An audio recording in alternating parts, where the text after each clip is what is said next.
poin-poin yang ada di PowerPoint ini. Yang pertama, sejarah perusahaan. Yang kedua, tujuan dan fungsi umum PT Pelayaran Nasional Indonesia. Yang ketiga, sumber permodalan PT Pelayaran Nasional Indonesia Cabang Semarang. Yang keempat, struktur organisasi PT Pelayaran Nasional Indonesia Cabang Semarang. Yang kelima, bidang usaha PT Pelayaran Nasional Indonesia Cabang Semarang.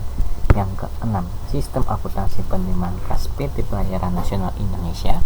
Yang ketujuh, fungsi terkait sistem penerimaan kas PT Pelayaran Nasional Indonesia. Yang ke-8, formulir yang digunakan. Yang ke-9, prosedur yang dilaksanakan. Yang ke-10, unsur pengendalian intern. Ke-11, bagan alir dokumen sistem penerimaan kas. Yang ke-12, sistem akuntansi pengeluaran kas. Yang ke-13, fungsi yang terkait dalam sistem pengeluaran kas dengan cek. Yang ke-14, fungsi yang terkait dalam sistem pengeluaran kas tunai dengan dana kas kecil. Yang ke-15, formulir yang digunakan sistem pengeluaran kas dengan cek. Yang ke-16, formulir yang digunakan dalam sistem akuntansi pengeluaran kas tunai dengan dana kas kecil. Yang ke-18, prosedur yang dilaksanakan sistem akuntansi pengeluaran kas. Yang ke-17, tadi kelewat, mohon maaf, catatan akuntansi yang digunakan dalam sistem pengeluaran kas. Ke-19, yaitu unsur pengendalian intern pengeluaran kas dan penerimaan kas. Ke-20, bagan alir dokumen sistem pengeluaran kas. Ke-21, kesimpulan, dan ke-22 yaitu saran. Baik, saya akan memulai dari sejarah perusahaan. Sejarah perusahaan yaitu PT Pelayaran Nasional Indonesia atau yang sering disebut dengan PT PELNI didirikan oleh pemerintah pada tanggal 28 April 1952 dengan saham keseluruhan dikuasai oleh pemerintah. Akan tetapi baru diumumkan pendirinya 2 hari kemudian, yaitu pada tanggal 30 April 1952 oleh Menteri Perhubungan Insinyur Haji Juanda. Dalam sidang pleno Parlemen RI, pendirian PT Pelayaran Nasional Indonesia merupakan bagian dari kebijaksanaan pemerintah untuk mengelola pelayaran di negara Indonesia. Mulai tahun 1965, PT Pelayaran Nasional Indonesia mulai mendapat perhatian, yaitu dengan dibukanya pelabuhan-pelabuhan baru di berbagai daerah di tanah air, sekaligus membina kembali hubungan antara Indonesia dengan Singapura tahun 1966.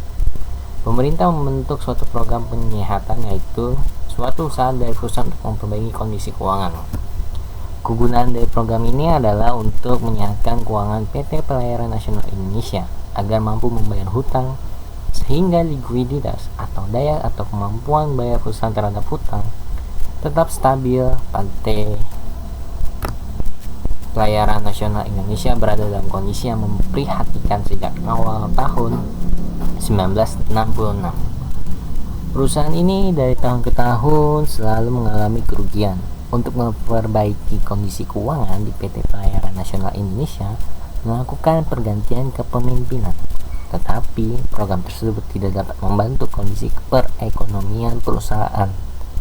Perusahaan semakin terpuruk dengan tenggelamnya KM Tampomas II yang menelan korban yang tidak sedikit jumlahnya. Pada tahun 1969 sampai dengan 1972, perusahaan mengadakan rasionalisasi atau pengurangan jumlah pegawai dari 7.000 karyawan menjadi 4.000 karyawan. Pengurangan karyawan yang tidak realistis ini dilakukan untuk menyelamatkan perusahaan dari kebangkrutan. Dari awal tahun 1980-an, PT Pelayaran Nasional Indonesia mulai bangkit kembali dengan membeli kapal-kapal penumpang baru dari negara Jerman. Trayek-trayek baru mulai dibuka dan keuntungan mulai diraih.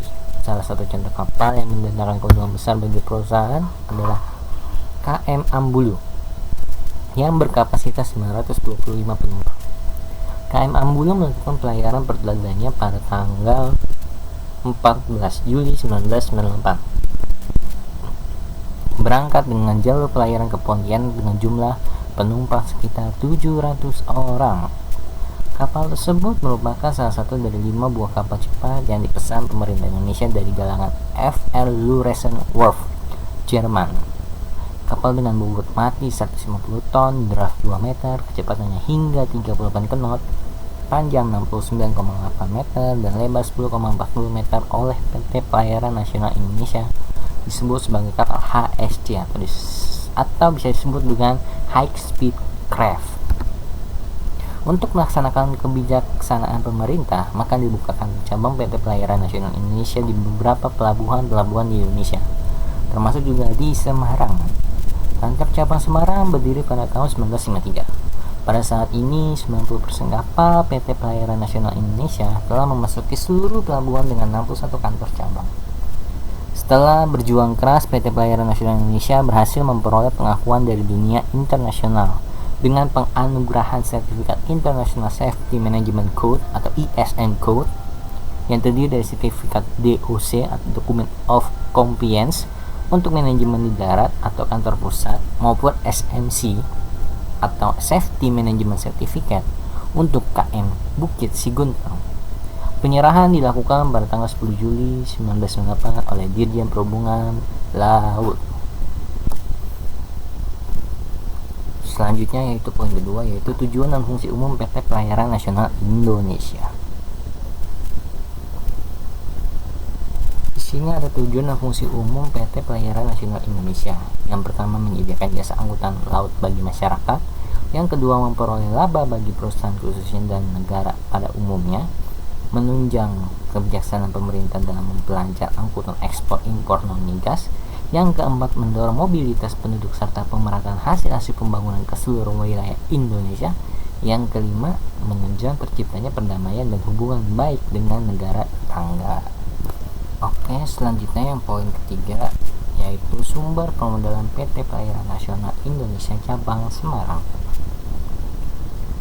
Perusahaan cabang pada umumnya dibiayai oleh perusahaan pusat.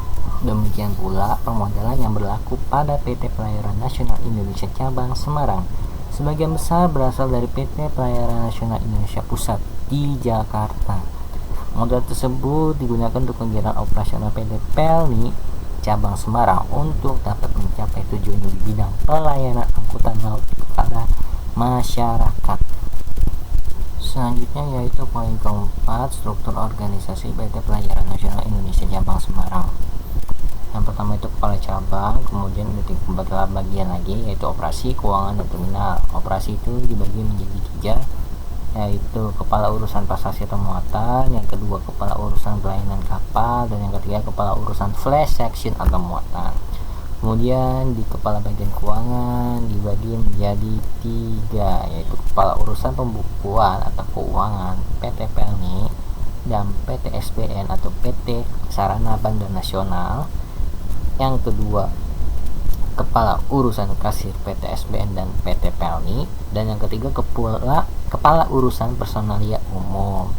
Dan kepala bagian yang ketiga yaitu kepala bagian terminal dibagi menjadi 3, yaitu kepala urusan klaim atau IMKL, kedua kepala urusan bongkar muat pergudangan, dan yang ketiga kepala urusan perbongkar muatan. Oke, yang kelima yaitu bidang usaha PT Pelayaran Nasional Indonesia Cabang Semarang. Secara garis besar, PT Pelayaran Nasional Indonesia bergerak di bidang jasa pelayanan. Usaha tersebut dapat dibagi menjadi 2, yaitu yang pertama, usaha pokok. Usaha pokok yang dijalankan PT Pelayaran Nasional Indonesia yaitu 1. Kapal penumpang, yaitu kapal yang diprioritaskan untuk melayani penumpang. Kapal yang dikategorikan sebagai kapal penumpang yang berjumlah 33 unit. Yang kedua, kapal barang, yaitu kapal yang diprioritaskan untuk hewan atau ternak dan barang-barang seperti 9 bahan pokok, kayu, kaca, kendaraan, dan sebagainya. Kapal yang dikategorikan sebagai kapal barang berjumlah 35 unit. Dan yang ketiga, kapal perintis, yaitu kapal yang diprioritaskan untuk melayani trayek-trayek operasi daerah terpencil guna pemerataan pembangunan. Kapal ini digunakan untuk mengangkut penumpang maupun barang. Kapal perintis masih banyak mendapat subsidi dari pemerintah karena jalur tersebut masih sepi penumpang. Kapal perintis ini berjumlah 16 unit.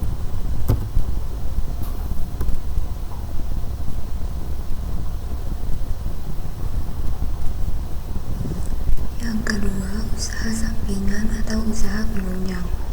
Adapun usaha sampingan yang dijalankan oleh PT Pelayaran Nasional Indonesia yaitu sebagai berikut.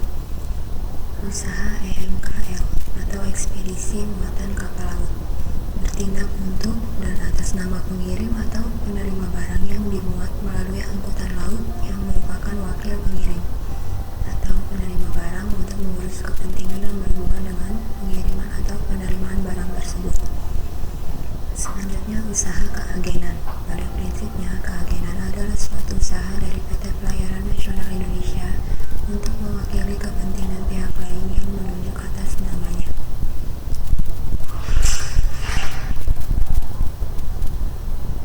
Yang terakhir, usaha bongkar muat. Untuk usaha ini, PT Pelayaran Nasional Indonesia mendirikan anak perusahaan yang bergerak dalam bidang bongkar muat yaitu PT Sarana Bandar Nasional atau PT SBN yang juga berada di seluruh cabang PT Pelayaran Nasional Indonesia. Oke, selanjutnya poin ke-6 yaitu sistem akuntansi penerimaan kas PT Pelayaran Nasional Indonesia cabang Semarang.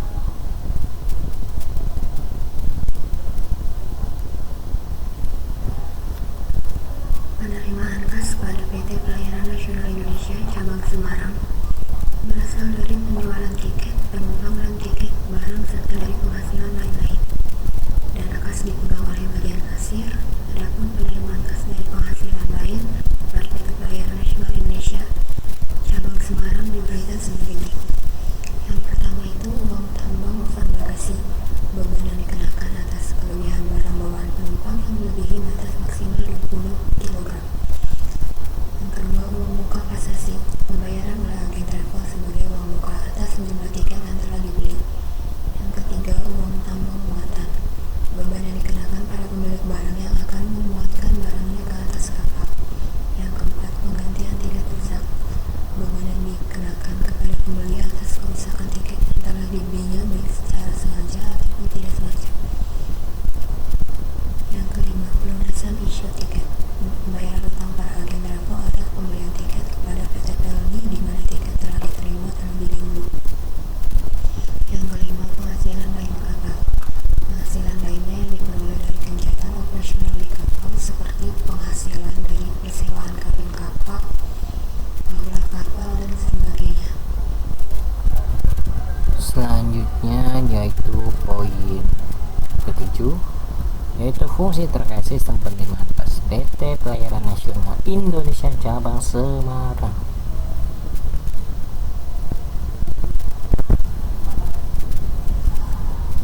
Fungsi-fungsi terkait yang terdapat dalam PT Pelni. Yang pertama, bagian operasional. Bagian ini bertanggung jawab terhadap penjualan tiket maupun membuat catatan penjualan tunai secara periodik. Yang kedua, bagian umum. Bagian ini bertanggung jawab terhadap surat-surat yang masuk ke dalam perusahaan, termasuk cek dari para debitur dan surat-surat pemberitahuan untuk kemudian melaporkan ke bagian pembukuan. Yang ketiga, bagian kasir. Bagian ini bertanggung jawab untuk mencatat setiap transaksi penerimaan kas, kemudian melaporkan ke bagian pembukuan.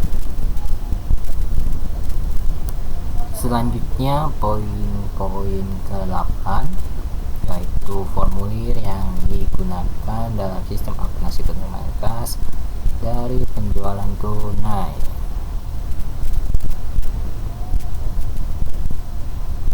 Formulir yang digunakan dalam sistem akuntansi penerimaan kas dari penjualan tunai menurut Wahyadi sebagai berikut. 1. Faktur penjualan tunai. 2. Pita register kas. 3. Credit card sales slip. 4. Bill of loading. 5. Faktur penjualan COD. 6. Bukti store bank. Dan 7. Rekap harga pokok penjualan. Selanjutnya yaitu prosedur yang dilaksanakan. Prosedur yang dilaksanakan. Sistem penerimaan kas dari penjualan tunai dibagi menjadi 3 prosedur, yaitu 1. Prosedur penerimaan kas dari over the counter sales. 2. Prosedur penerimaan kas dari cost on delivery sales atau COD sales. 3. prosedur penerimaan kas dari kredit Kalsel. Untuk poin ke-10 yaitu unsur-unsur pengendalian inter secara garis besar.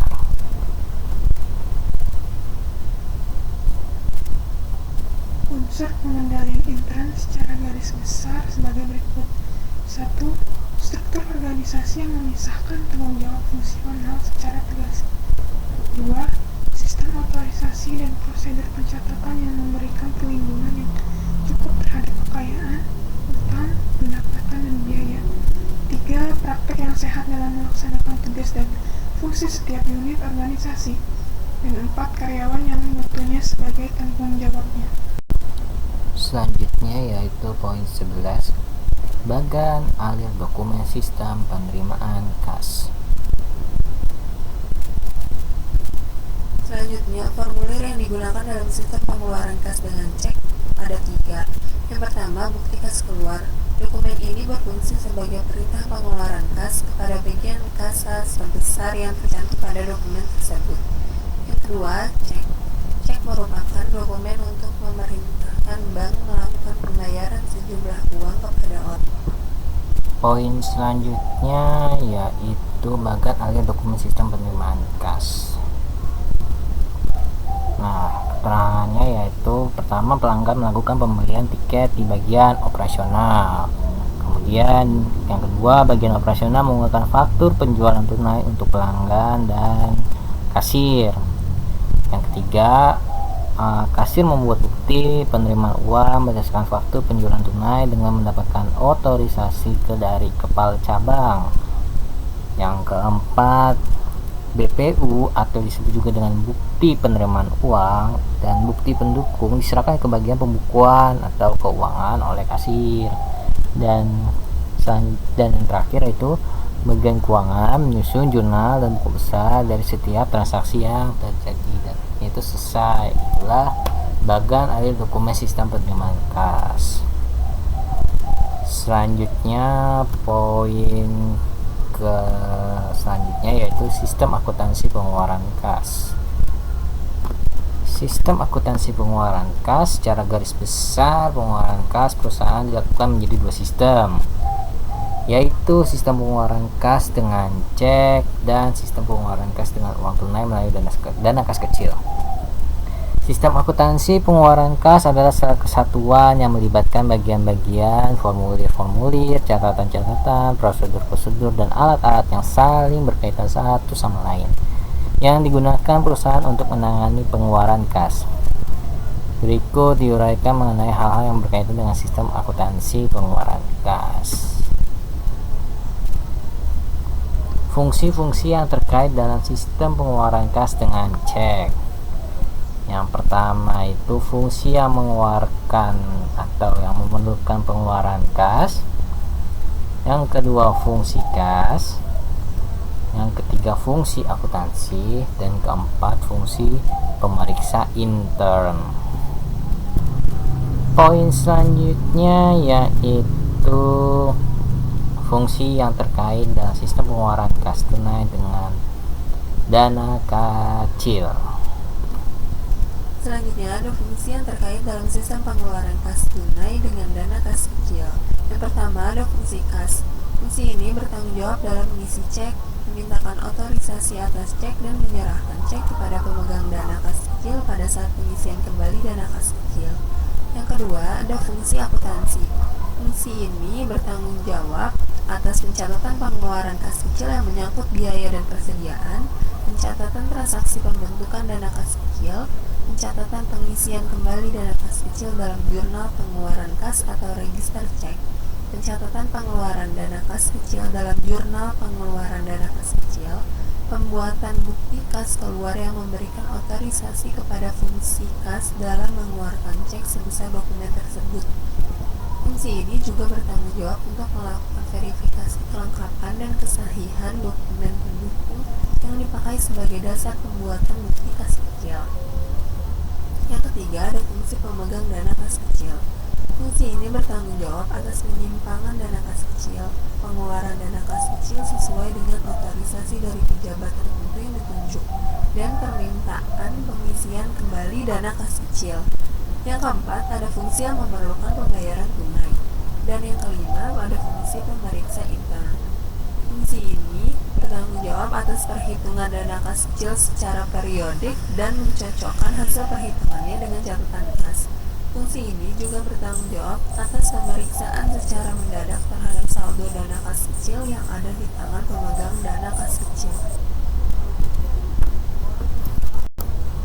Poin selanjutnya yaitu fungsi yang digunakan sistem pengeluaran kas dengan cek.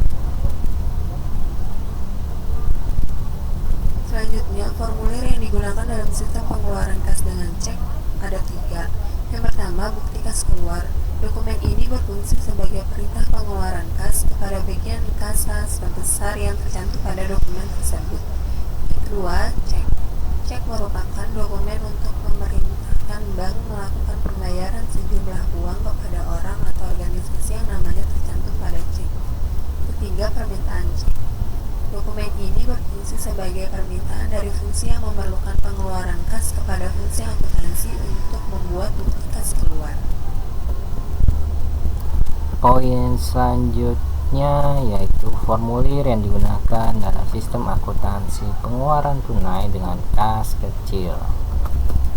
Formulir yang digunakan dalam sistem akuntansi pengeluaran tunai dengan kas kecil.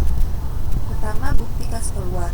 Dokumen ini berfungsi sebagai perintah pengeluaran kas dari fungsi akuntansi kas sebesar yang tercantum pada dokumen tersebut. Dalam sistem dana kas kecil, dokumen ini diperlukan pada saat pembentukan dana kas kecil dan pada saat pengisian kembali dana kas kecil. Kedua, ada cek. Ketiga, permintaan pengeluaran kas kecil. Dokumen ini digunakan oleh pemakai dana kas kecil untuk meminta uang ke pemegang dana kas kecil. Bagi pemegang dana kas kecil, dokumen ini berfungsi sebagai bukti yang telah dikeluarkannya kas kecil. Keempat, bukti pengeluaran kas kecil. Dokumen ini digunakan oleh pemakai dana kas kecil untuk mempertanggungjawabkan pemakaian dana kas kecil. Dokumen ini dilampiri dengan bukti-bukti pengeluaran kas kecil dan diserahkan oleh pemakai dana kas kecil kepada pemegang dana kas kecil. Kelima, permintaan pengisian kembali dana kas kecil. Dokumen ini dibuat oleh pemegang dana kas kecil untuk meminta kembali bagian utang agar dibuatkan bukti kas kecil guna pengisian kembali dana kas kecil. Selanjutnya yaitu poin ke-17 tentang catatan akuntansi yang digunakan dalam sistem pengeluaran kas. Catatan akuntansi yang digunakan dalam sistem pengeluaran kas. Adapun catatan akuntansi yang digunakan dalam sistem pengeluaran kas dengan cek adalah sebagai berikut. Pertama, jurnal pengeluaran kas digunakan untuk mencatat pengeluaran kas. Kedua, register cek untuk mencatat pengeluaran kas dengan cek. Sedangkan catatan akuntansi yang digunakan untuk mencatat pengeluaran tunai dengan kas kecil yaitu sebagai berikut. Pertama, jurnal pengeluaran kas. Catatan akuntansi ini dalam sistem dana kas kecil digunakan untuk mencatat pengeluaran kas dalam pembentukan dana kas kecil dan pengisian kembali dana kas kecil. Kedua, register cek. Catatan ini digunakan untuk mencatat cek perusahaan yang dikeluarkan untuk pembentukan dan pengisian kembali dana kas kecil. Ketiga, jurnal pengeluaran dana kas kecil. Untuk mencatat transaksi pengeluaran dana kas kecil diperlukan jurnal khusus. Jurnal ini sekaligus berfungsi sebagai alat distribusi pendebitan yang timbul sebagai akibat pengeluaran dana kas kecil. Jurnal ini hanya digunakan dalam sistem dana kas kecil dengan sistem saldo berfluktuatif. Poin selanjutnya yang ke-18 yaitu prosedur yang dilaksanakan sistem akuntansi pengeluaran kas.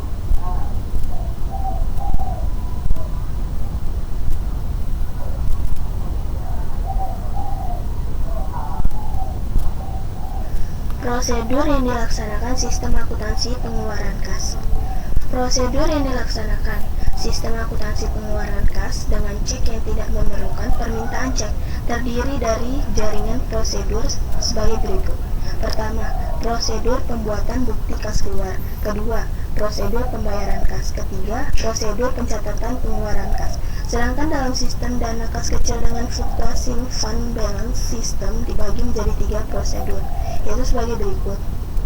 Pertama, prosedur pembentukan dana kas kecil. Pembentukan dana kas kecil dicatat dengan mendebit rekening dana kas kecil. Kedua, prosedur permintaan dan pertanggungjawaban pengeluaran dana kas kecil.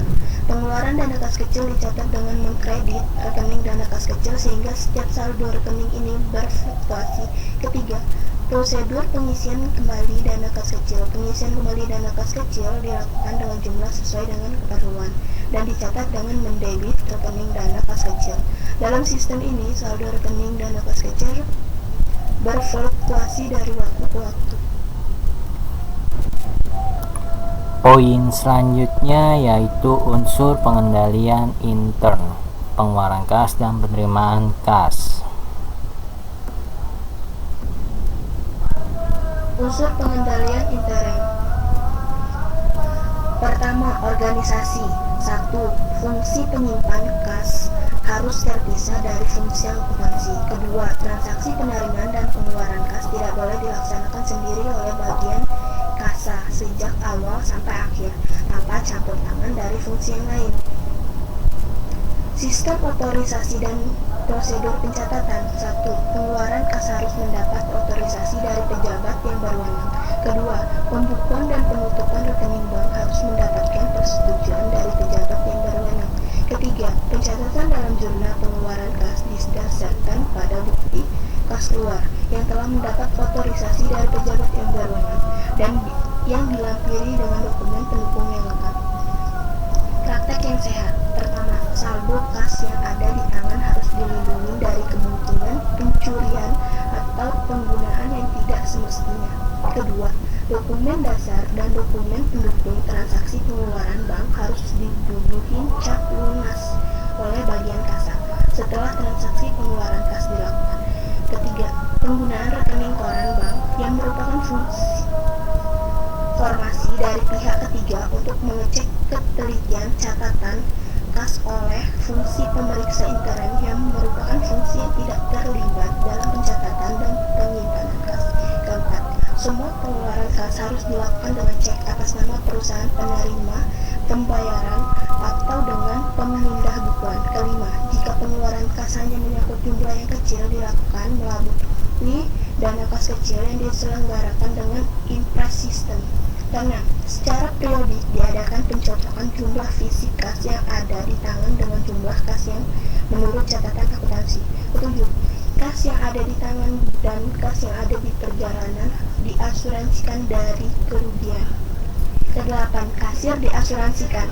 Sembilan, kasir dilengkapi dengan alat-alat yang mencegah terjadinya pencurian terhadap kas yang ada di tangan, misalnya mesin register kas, almari besi, dan strong room. 10. Semua bukti pengeluaran kas dipertanggungjawabkan oleh kasir. Oke, poin selanjutnya yaitu bagan alih dokumen sistem pengeluaran kas. Keterangan. Yang pertama, pelanggan melakukan pembelian tiket di bagian operasional. Kedua, bagian operasional mengeluarkan faktur penjualan tunai untuk pelanggan dan kasir. Ketiga, kasir membuat bukti penerimaan uang berdasarkan faktur penjualan tunai dengan mendapat otorisasi dari kepala cabang. Keempat, BPU dan bukti pendukung diserahkan ke bagian pembukuan atau keuangan oleh kasir. Kelima, bagian keuangan menyusun jurnal dan buku besar dari setiap transaksi yang terjadi. Oke, poin selanjutnya yaitu kesimpulan dari PowerPoint ini. Dan pengeluaran kas pada PT PLNI cabang Semarang secara umum baik, tetapi bila dibandingkan dengan standar akuntansi sebenarnya belum cukup baik. Untuk melaksanakan sistem akuntansi penerimaan kas tarik penjualan tunai di bagian pasasi atau loket-loket cabang digunakan sistem akuntansi penerimaan kas. sedangkan sistem akuntansi pengeluaran kas digunakan untuk keperluan pihak intern perusahaan. Dari pembahasan bab-bab sebelumnya dapat disimpulkan bahwa yang pertama, dokumen yang digunakan dalam penerimaan kas adalah bukti penerimaan uang atau BPU, sedangkan dalam pengeluaran kas adalah cash atau bank voucher. Masing-masing dokumen dicetak sebanyak 4 angka dan harus diotorisasi terlebih dahulu oleh Kacap. Yang kedua, catatan akuntansi yang digunakan dalam sistem penerimaan dan pengeluaran kas adalah buku kas. Buku kas ini terdapat dalam program General Ledger komputer. Yang ketiga, baik dalam sistem penerimaan kas maupun sistem pengelolaan kas, tidak ada fungsi pemeriksaan intern terhadap saldo kas, tetapi yang berfungsi sebagai bagian ini adalah kepala cabang. 4. Pengeluaran kas secara tunai diambil dari saldo kas di tangan kasir, di mana saldo tersebut bersumber dari penjualan tiket dan penghasilan lainnya secara tunai. Yang kelima, penerimaan kas tidak sepenuhnya disetor ke bank pada hari yang sama atau hari kerja berikutnya, tetapi sesuai kebijakan dari Kacap perusahaan.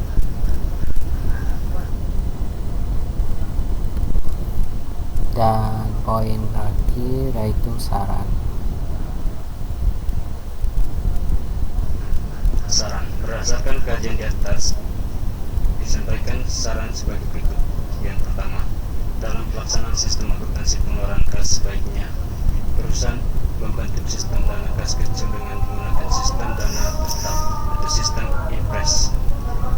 Kas kecil digunakan untuk pengeluaran uang yang bersifat tunai dengan jumlah yang relatif kecil, dengan saldo kas yang relatif tetap pada jumlah yang tidak terlalu besar, maka penggelapan ataupun kecurangan juga akan dibatasi pada jumlah yang telah ditetapkan.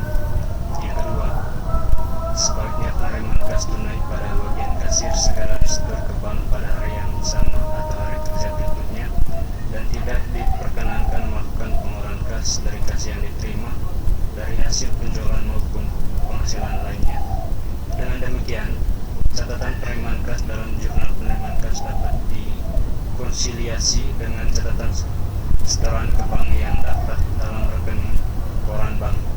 Dengan kata lain, catatan kas perusahaan dapat dicetak ketelitiannya dengan cara membandingkan dengan catatan bank. Yang ketiga, sebaiknya dibentuk fungsi pemeriksaan intern. Fungsi ini bertanggung jawab untuk melakukan penghitungan dana kas secara periodik dan mencocokkan hasil perhitungannya dengan catatan kas. Fungsi ini melakukan pemeriksaan secara mendadak terhadap saldo kas di tangan kasir dan membuat rekonsiliasi bank secara periodik.